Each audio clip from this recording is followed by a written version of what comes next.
Sir एक बार फिर जो है आपकी पूछताछ शुरू कर दी है एक पुराने मामले में, आप जैसा कि कह रहे हैं, क्या कुछ आपको लग रहा है इस पूछताछ के पीछे, और अब आपको दूसरे दिन भी आज बुलाया है, किस तरीके से देखिए एजेंसी का दोबारा समन आया है। मैं हैरान था क्योंकि जिस विषय में मुझे बुलाया है इसके सवाल ऑलरेडी हमने 2019 में दिए हैं। सबको याद है कि मैं 2019 में 2 ECR में गया था, समन काफी मिले थे, 15 बारी गया हूं और 10-10 घंटे बैठा, 23,000 डॉक्यूमेंट दे दिए। एजेंसियों ने रेड वगैरह किया, जो भी करना था। उस टाइम मुझे याद है कि दिसंबर 7 को 2018 में राजस्थान में इलेक्शन था, तो उस टाइम भी मेरे दफ्तर में रेड किया। बिल्कुल टाइमिंग बहुत ऐसा था। और फिर 2019 में जनरल इलेक्शन था, उस टाइम मेरे को वहां बुलाया और जो भी सवाल थे उसके सारे जितने भी इशू थे सारे मैंने जवाब दिए। अब फिर से मुझे समन किया गया है और उसी विषय में जो मेरे को समझ नहीं है, 7 साल बाद है। क्योंकि वैसे तो मैं क्योंकि अभी इंटेरोगेशन या चल रही है, जो समन है उसके बारे में ज्यादा तो मैं विशेष टिप्पणी नहीं दे पाऊंगा, पर अंदरूनी बात है तो मैं यही कहूंगा कि जो भी सवाल पूछ रहे हैं ये इसके जवाब पहले मैंने 2019 में दे दिए हैं।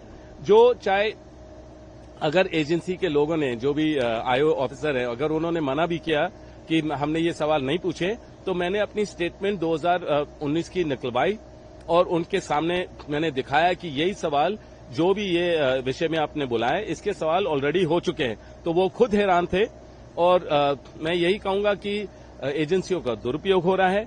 क्योंकि देखिए, मैं अभी अपने जन्मदिन से पहले 10 दिन के लिए लोगों की सेवा करता हूं हर रोज। वैसे तो हमेशा करता हूं, पर 10 दिन लगातार करता हूं। अभी वो सारा रुक गया है क्योंकि मैंने अंधे बच्चों के साथ, विकलांग बच्चों के साथ, बुजुर्गों के साथ मैंने प्लान किया था काफी चीजें, अभी वो रुक गई हैं। और जब भी कुछ भी अन्याय होता है देश में, मैं हमेशा उसके खिलाफ उठता हूं, चाहे ये सरकार कुछ भी करे या कितनी परेशानी करे।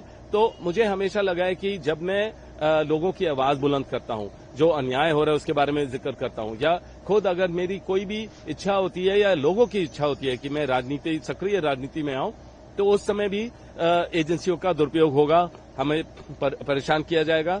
और मैं हैरान नहीं हूं कि उसी समय जिस दिन मुझे समन दिया या मैं एजेंसी पे गया हूं, उसी दिन राहुल और सोनिया जी को चार्जशीट किया गया है। तो ये इनका प्रचार करने का तरीका है सरकार का कि बीजेपी की एजेंसियों को गलत इस्तेमाल किया जाए और प्रेशर डाला जाए। पर हमें इससे हम और मजबूत होते हैं। मुझे पता है हमारी जो सोच है और मजबूत होती है, हमारे परिवार के रिश्ते बहुत मजबूत होते हैं और हमें झेलने की क्षमता है और लड़ते रहेंगे, सच्चाई के लिए लड़ते रहेंगे। और मुझे पता है कि हर चीज स्पष्ट हो जाएगा, जितनी बारी भी भेजेंगे हर चीज स्पष्ट ऑलरेडी है, पर फिर भी मैं हर क्लियर तरीके से बोलता हूं। और मैं यही कहूंगा कि अभी जो कहीं भी अगर कोई भी उम्मीदवार होता है, एजेंसियों को भेजा जाता है, केस शुरू हो जाएंगे और जैसे ही वहां इलेक्शन खत्म होता है उनका पता ही नहीं चलता है, केस खत्म हो जाता है, हर चीज होता है। तो ये जो गलत हो रहा है, ये जनता का, मेरा जो अनुभव है जनता के साथ, वो हमेशा यही बोलते हैं कि एजेंसियों पर हमें भरोसा नहीं है, क्योंकि उनको जब भी कोई इलेक्शन होता है या कभी भी उनको किसी को गलत तरीके से दिखाना होता है तो वही चीज दोबारा उनको तंग किया जाता है और एजेंसियों के द्वारा। सर, आपको लगता है कि आप गांधी परिवार का हिस्सा है और इसीलिए आप एक टारगेट दिखाई देते हैं, आपको ये लगता है? देखिए, सॉफ्ट टारगेट तो मैं अपने आप को कभी नहीं बुलाऊंगा। मैं तो जितनी बारी आप मेरे को परेशान करोगे या मतलब कोई भी प्रेशर डालोगे, मैं और उभर के आऊंगा और स्ट्रांग ही बनूंगा। तो टारगेट हो या जो भी है, टारगेट है क्योंकि हम रेलेवेंट हैं, हम लोगों की बात रखते हैं, हम किसी से डरते नहीं है, हम हमेशा लोगों के लिए लड़ते रहेंगे। और संसद में चाहे राहुल को रोका जाए या मुझे बाहर रोका जाए, हम तो लड़ते रहेंगे, सच्चाई के लिए लड़ते रहेंगे और लोगों के लिए लड़ते रहेंगे। तो टारगेट हैं हम जरूर, पर सॉफ्ट टारगेट नहीं है, हम हार्ड टारगेट है और हार्डर बनते रहेंगे। देखिए, मेरा ये सोच है कि समय बदलता रहता है, हमेशा समय बदलता रहता है। जो हमारे ऊपर बीत रही है, या मतलब कि अगर हम जो झेल रहे हैं, ये समय भी बदलेगा तो हो सकता है उन लोगों को भी झेलना पड़े, तो समय समय की बात है। तो मेरा ये है कि मैं जरूर जाऊंगा, अभी भी मैं एजेंसियों के पास जाऊंगा, जो भी सवाल हैं पूरे जवाब दूंगा। मेरे को किसी चीज की डर नहीं है, कोई चीज छुपी नहीं है।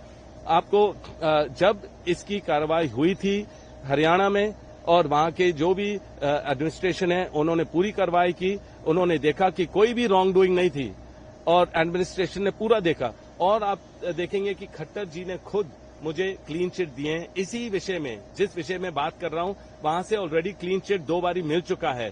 तो मुझे समझ नहीं है कि इसलिए 7 साल बाद दोबारा वही विषय में मेरे से बात की जा रही है, सवाल पूछे जा रहे हैं। पर मैंने जैसे पहले बोला है कि अगर बोलेंगे 1500, 2000 या डॉक्यूमेंट हमें उनको दोबारा देने हैं, उसमें समय लगता है। पर जो व्हाट्सएप बाहर निकलता है कि मैं अवॉइड कर रहा हूं, कभी भी अवॉइड नहीं करूंगा। मैं इस देश में हूं, कभी देश छोड़ के नहीं जाऊंगा। जितने सवाल हैं उसके जवाब दूंगा, तो कभी भी कोई इश्यू नहीं है। मैं यही कहूंगा कि मैं यहाँ पूरा स्ट्रांग हूं, मैं सारे जवाब दूंगा और मेरे को कोई इश्यू नहीं है। तो जितनी भी एजेंसियों को इस्तेमाल करना है करते रहें।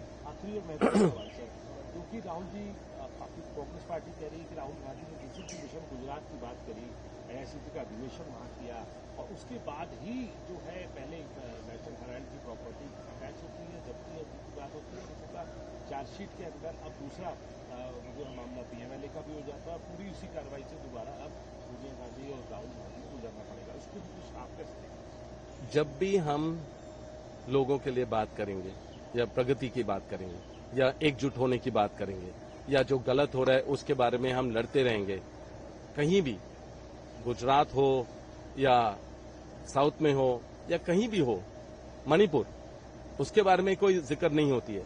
हम उसके लिए भी लड़ रहे हैं। पर यह है कि जरूर हमारे ऊपर एजेंसियां छोड़ेंगे, आईटी वाले मेरे दफ्तर आएंगे, नोटिस मिलेंगे और सदियों से चला आ रहा है। पर हम एकजुट हैं, हम लड़ते रहेंगे पूरी जनता के लिए, जनता की आवाज बुलंद करेंगे, चाहे संसद में हो या बाहर हो, और हमें कोई नहीं रोक पाएगा। मैं ये बता सकता हूं, कोई नहीं रोक पाएगा। हम और मजबूत होते रहेंगे जितनी प्रेशर आप डालेंगे।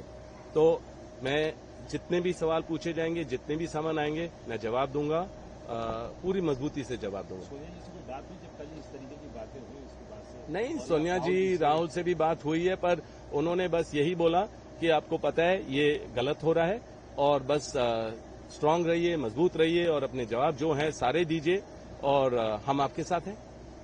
धन्यवाद।